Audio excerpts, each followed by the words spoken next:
This video is about digital interviews, and in particular, I will be giving tips on how to do digital or even phone interviews for researchers in particular. The reference for this video and the material was supported by a reference by Melanie Prescott, and Dr. Belinda Townsend from the Menzies Center for Health Governance, and it's called 12 Pro Tips for Digital Interviews and Interactions. So after COVID, obviously lots of people, including myself, when I was doing my PhD, had to rely on digital ways of doing interviews, in particular Zoom or even phone calls for that matter. And then afterwards, their use, just like conferences, etc., started to increase and become more common, just like face-to-face interviews. But there are norms that you have to be really mindful of when you are doing interviews online, and when you are talking over on the phone. And these are different things. Sometimes people are not aware about them unless they are told or unless they experience these. So I will be giving some tips using that resource to help you navigate those interviews. So tip number one, practice being present during the interviews. So be extra present simply because you are not really physically there in person. And this is especially important if you are using the phone without video, because it can be all too easy, to drift away, since you are not looking at someone. You might have noticed this yourself when you are on the phone in general. Sometimes it is easy to be distracted, to check a message, perhaps coming through, and then just like that, you've not heard a key thing that the person or your interviewee is saying. The person, on the other hand, will know even without seeing you if you have stopped focusing on them. So act as if you are in person with that interviewee. You must be disciplined and focused with intent and full presence. So this is really important. If you can be in a quiet space in your house with your phone and other distractions, then turn these off, because this will definitely help you. The second tip is to practice deep listening and active listening. So this again follows from the first tip, which I just mentioned, which is being present. When you are fully present with the people that you are interviewing, you will be naturally be deeply listening to what they are saying, fully receptive and curious about what they are sharing and what they are telling you. You do not seek to judge. You simply listen and with intent to understand what they are saying. And as part of this, you ask questions from a place of being curious as a researcher or maybe as a practitioner even. And that involves being curious without judging the person that you are talking to, and asking questions just such as, can you tell me a bit more about that? And how did that make you feel, for example? Active listening is really a technique whereby, because you have been deeply listening, you can then repeat back to the person what they've just shared with you in a form to confirm what they are saying is correct, and to provide affirming statements. For example, so what I am hearing you say is how important, for example, etc. And this is what you've just told me. Is this the crux of what you are just saying to me? You could even add to that, is there anything more you were able to share about that with me?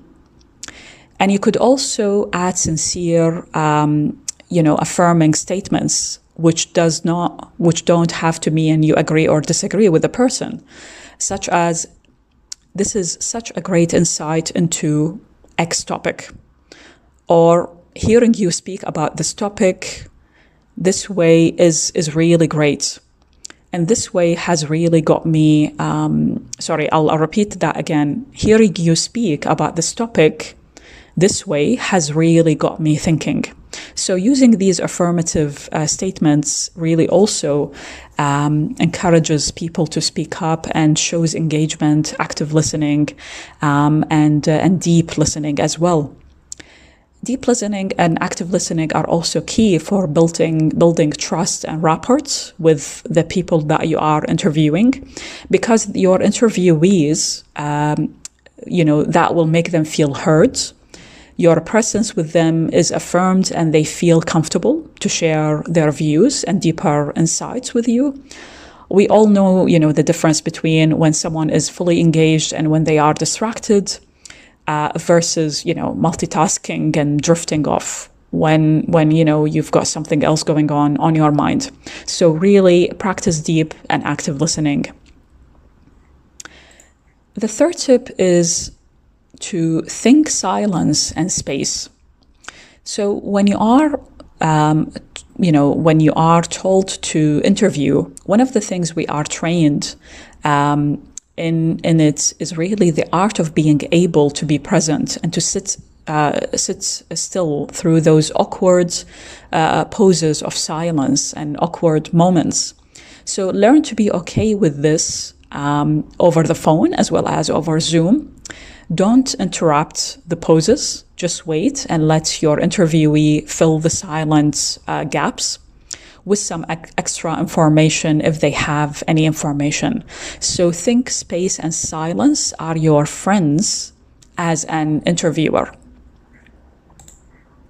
The fourth tip is to be yourself. This is very simple. Talking over the phone or on Zoom can add additional element of awkwardness for someone, especially those who you do not know normally. And that could make us feel and act weirdly or uncomfortably. So just be yourself. The conversation will flow so much easier. So when I did for example, to give you an example, when I did my interviews, I was treating the interview just like I'm sitting and, chatting with people over a lunch or just getting to know a person during a concert. So think about it like that. And that will remove some awkwardness. The fifth tip is really to be humble. Be gracious before, during, and after your interviews. So always practice being humble and grateful to those who take the time to, speak with you and share their thoughts with you. Pause at the beginning of the interview to thank them for their time and acknowledge anything within the context of their life prior to and before you start the interview. For example, I used to acknowledge COVID-19 and its effect on the interview, the weather, or even in my case, there were major flood events that happened at the same time as the interviews, or the people might be very busy and you have to work around them, and so on. And then quickly move on as you want to use most of the time for their insights. Always follow up after the interview where possible to thank them. And for that extra piece of, of part that is something that you could do, it can be beneficial to let them know one key take-home point or insight that they gave you, or how much you enjoyed, speaking with them, how much this was beneficial for your research, and how much part, especially taking the parts in your research. So personalize it, especially in this world where an extra dose of kindness is really important. It could go a long way. What I did during my PhD was, after I finished the interviews, I would follow up with an email, and I would thank the interviewees for their time. And I did this straight away. And for that extra bit, I also send gift cards. Very reasonable gift cards, and it depends on your research. You could add that element as well as a thank you for the time, especially if the people are taking a long time, to do the interviews. So think about these things, about thanking them and the different ways that you can thank your interviewees. Tip 6, handball the snowball, as the authors called it. So ask for introductions. In this time, it can be so easy to be ignored or forgotten, especially if you send an email and there are endless emails that everybody is getting bombarded with all the time, and some of them could even land in people's spam emails. So when contacting potential study participants that you have no prior relationship with, it is extra important to find someone in common or in a position of authority who can, introduce you and recommend you, on your behalf. And especially if you are a PhD student or early career researcher in particular, asking your supervisor or mentor to introduce you to people could be a really useful way to go about it. Asking someone else who you have interviewed to introduce you to other people, their peers perhaps, their family members, people that they know, their neighbors maybe, could also be very useful, which I've done myself. So in my situation, for example, I used a generic email that was an official university email, and that actually helped. Another method was that I asked interviewees whether they could recommend their family members or people that they know. But this also, bear in mind, this depends on whether you want to do the interview in a random way. So not depending on a snowball, if you like, method of recruitment, which they call, snowball methods. So if you wanted to do it organically, that depends really. So these R tips could help you if you are using, if you're using and getting to know people through contacts. Tip number 7, think about your soft furnishings. So to ensure your recordings work well, it's best to record in a room with soft furnishings, like, for example, the lounge hall, the lounge room, somewhere where you do have really nice furnishings around, or just any soft furnishings for that matter.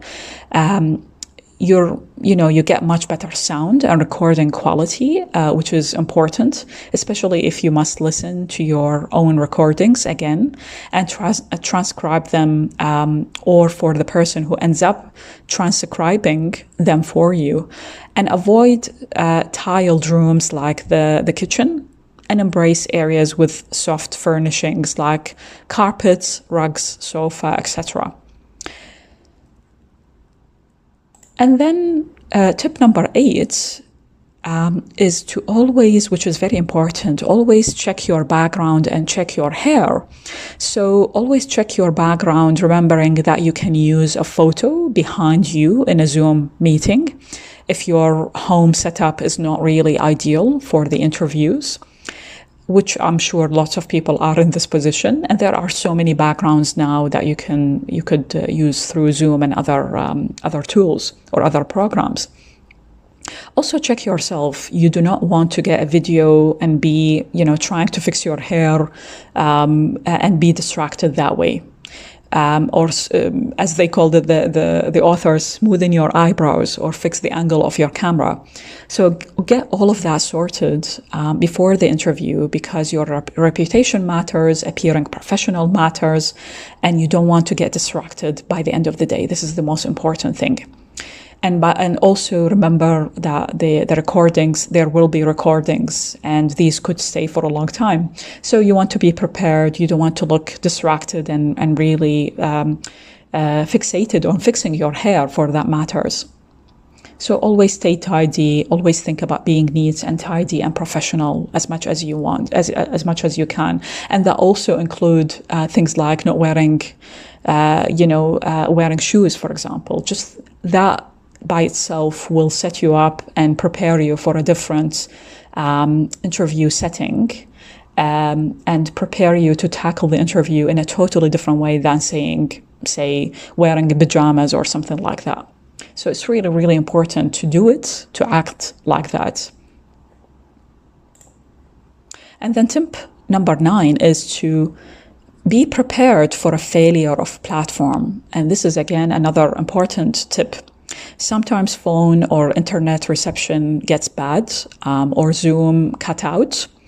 You need to be prepared with a backup. If you have a Zoom call lined up and it doesn't work, make sure you have the interviewee's phone number handy, if possible, so you can quickly get hold of them and continue the conversation without disruptions. Or switch to phone for the interview. If the interviewee is outside of, say, your country and you can't get a phone number, so suggest turning off your video for a more stable internet connection. And this happened to me once during the interviews, where the internet was very choppy, and I ended up offering to turn off my video, but I suggested to the interviewee to stay online and to put their video on, to keep their video on, because I wanted to see their reactions and how they react. Yes, that actually changes the interviewee. It might change the feel of the interview, but these things happen and people are aware about them by now. So always make sure that you are prepared, to for these kind of glitches, IT glitches. You have a backup. And then for the 10th tip is to think about your recordings. So when you are using Zoom, you can, of course, record via that, using that platform, either with video plus voice or just voice. And you can even use transcripts as well, or ask for Zoom to do transcripts for you. But if you don't record through Zoom, or for whatever reason it doesn't work, you need to use your phone or have a digital recorder on hand as a backup. Make sure you take your headphones out, though, as you may end up recording a one-way conversation if you are not using the internet computer recording equipment. Before you leave your desk, ensure, and this is again crucial, to upload and save your recordings to 2 places for safe keeping. Being at home means you can be more distracted, so discipline yourself to upload those recordings straight away after you finish, and that way it will not be lost or forgotten or accidentally recorded over in a subsequent interview if you are using a digital recorder. And sometimes you might not even remember who the interview was with. So be very disciplined. It could even mean putting like a tick list next to you. So when you finish the interview, you tick a list and then you say, okay, I have to record, and then you tick that list. Or I have to send a thank you message afterwards, and then you do that straight away after the interview. So you end up with a sequence that every time you do the interview, it works with you. And you don't forget things. Tip number 11, verbal consent. Ask for verbal consent at the beginning of the interview and record it. When you are not in person, it could be easy to forget to get someone to sign a consent form, especially if they don't have a printer at home. So if they don't get it to you before the interview, just make sure you record them. You record those consents that the interviewees give you verbally, and then giving consent at the beginning of the interviews.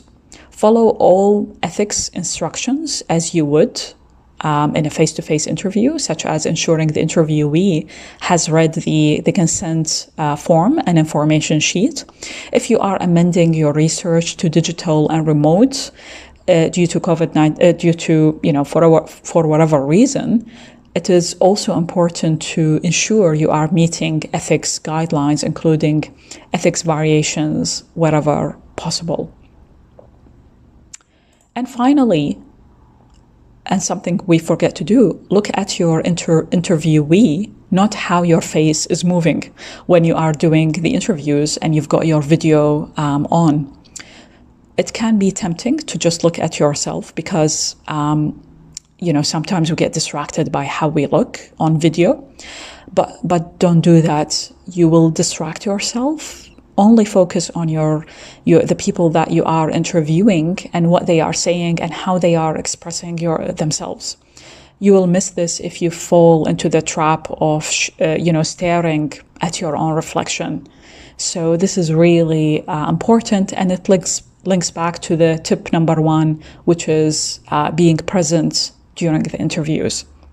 So hopefully this video gave you some tips on doing digital and even phone interviews, especially for those of you who are researchers or even professionals, who are perhaps PhD students, research students in general, or early career researchers, or whoever, or a person who are doing these kind of interviews for the first time and feel a bit awkward. So these are kind of reminders of what to look for and some general tips that could be very useful for you.